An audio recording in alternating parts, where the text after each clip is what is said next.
মাগুরা সদর উপজেলার বাগবাড়িয়া কচুন্দি খর্দ-কচুন্দি গ্রামে মধুমতি নদী দখল করে গড়ে উঠেছে ২৮টি ইটভাটা। একসময় শুষ্ক মৌসুমে নদীর চরে ফসল ফলাতেন কৃষকেরা। এখন ইটভাটা হওয়ায় সেই চাষাবাদ বন্ধ হয়ে গেছে।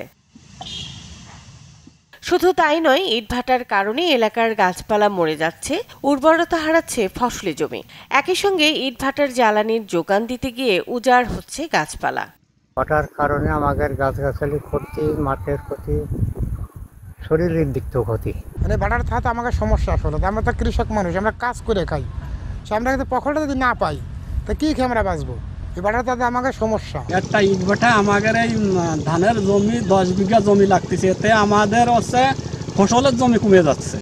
শুধু সদর উপজেলায় নয়, সরকারি নিষেধাজ্ঞা অমান্য করে মাগুরার ৪ উপজেলার বিভিন্ন এলাকায় ৩ ফসলি জমি দখল করে একের পর এক গড়ে উঠেছে ইটভাটা।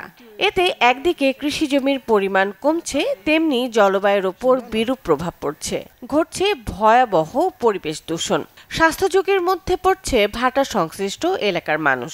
ভাটার চারপাশে শিক্ষা প্রতিষ্ঠান, বাড়িঘর এবং ফসলি জমি, এতে আসলে অনেক ক্ষতিগ্রস্ত হচ্ছে লোকজন। ফসলি জমি ক্ষতিগ্রস্ত হচ্ছে। কিছুদিন আগেই এখানে পরিবেশ অধিদপ্তর ভেঙে দিয়ে গেছে ভাটা, তারপরেও কিভাবে ভাটা আবার চালু হয়েছে এটা আমরা বলতে পারি না। আসলে এই যে ইট ভাটা এখানে হওয়াতে আমাদের প্রচুর ক্ষতি হচ্ছে। আমাদের এলাকায় যে গাছগুলো কেটে অক্সিজেনগুলো ধ্বংস করে দিচ্ছে। কয়লার বদলে কাঠ ইউজ করতেছে, যার জন্য আমরা স্বাস্থ্য ঝুঁকিতে আছি। তো এর আগে আমরা অনেকবার ট্রাই করছি বিভিন্ন জায়গায় যেয়ে, এবং প্রশাসনের দৃষ্টি আকর্ষণ করছি, কিন্তু প্রশাসন এ ব্যাপারে কোনো পদক্ষেপ নেয় নাই। এদিকে ইটভাটা মালিকদের অভিযোগের তীর পরিবেশ অধিদপ্তরের দিকে। তারা বলছেন, ছাড়পত্র না পাওয়াতে নানাভাবে হয়রানির শিকার হচ্ছেন তারা। ভাটাগুলো বন্ধ হয়ে গেলে আর্থিকভাবে ক্ষতিগ্রস্ত হওয়ার পাশাপাশি বেকার হয়ে পড়বে ভাটায় কাজ করা লাখো শ্রমিক। আমি কয়লাতে পোড়ানোর নিয়ম মাথায় আছে।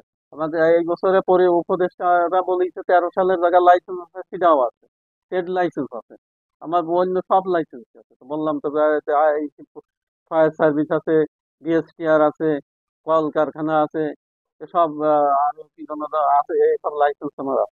পরিবেশ অধিদপ্তর থেকে মাগুরায় এসে ওনারা আমাদের ইট ভাঙছে, ভাটা ভাঙচুর করছে। এতে অনুমান করা হচ্ছে 25 থেকে 30 লাখ টাকার ক্ষতি করছে। এতে কাঁচা ইট ভাঙছে প্রায় 7 লাখের মতো, কিলিং ভাঙছে, চিমনি ভাঙছে, সব মিলিয়ে 25 থেকে 30 লাখ টাকার ক্ষতি করছে। পরিবেশ অধিদপ্তর বলছে, অবৈধ ইটভাটাগুলোকে নিয়মিত জরিমানা করা হচ্ছে। এর মধ্যে বন্ধ করা হয়েছে 2টিকে।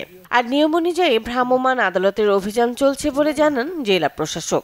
অবৈধ ইটভাটাগুলোর ক্ষেত্রে আমাদের মোবাইল কোর্ট কার্যক্রম পরিচালনা হচ্ছে, এবং আমরা সেটা নিয়মিত করে যাচ্ছি। তো এখন পর্যন্ত আমরা টোটাল অবৈধ ইটভাটাগুলো থেকে 15 লক্ষ টাকার মতো জরিমানা আদায় করেছি, এবং দুইটি ড্রাম চিমনি ইটভাটাকে আমরা ভেঙে গুড়িয়ে দিয়েছি, তাদের কাঁচাইট সহ তাদের ইটভাটাকে বন্ধ করে দেওয়া হয়েছে। অবৈধ যে ইটভাটা আছে সেই ইটভাটার বিরুদ্ধে আমাদের যে মোবাইল কোর্ট, এটা আমরা নিয়মিত করে থাকি। আমরা এই সিজন শুরুতেই আমি সবগুলো ইটভাটাকে চিঠি দেওয়া হয়েছে যে তারা তাদের যে সরকারের যে নিয়ম আছে সেই নিয়ম অনুযায়ী তারা যেন লাইসেন্স করে নেয়, এবং এটা আমাদের উপজেলা নির্বাহী অফিসার আছেন, আমাদের নির্বাহী ম্যাজিস্ট্রেট আছেন, তারা নিয়মিত মোবাইল কোর্ট করে থাকেন। তো এই ক্ষেত্রে কোনো ছাড় দেওয়ার কোনো সুযোগ নেই। আমরা আশা করি যে সরকারের যে নির্দেশনা আছে সেটা আমরা পুরোপুরিভাবে বাস্তবায়ন করতে সক্ষম হব। পরিবেশ অধিদপ্তরের তথ্য বলছে, মাগুরা সদর, মোহাম্মদপুর, শ্রীপুর ও শালিখায় 4 উপজেলায় ইটভাটার সংখ্যা ৭৯টি। এগুলোর মধ্যে মাত্র 3টি ভাটায় পরিবেশ অধিদপ্তরের ছাড়পত্র রয়েছে।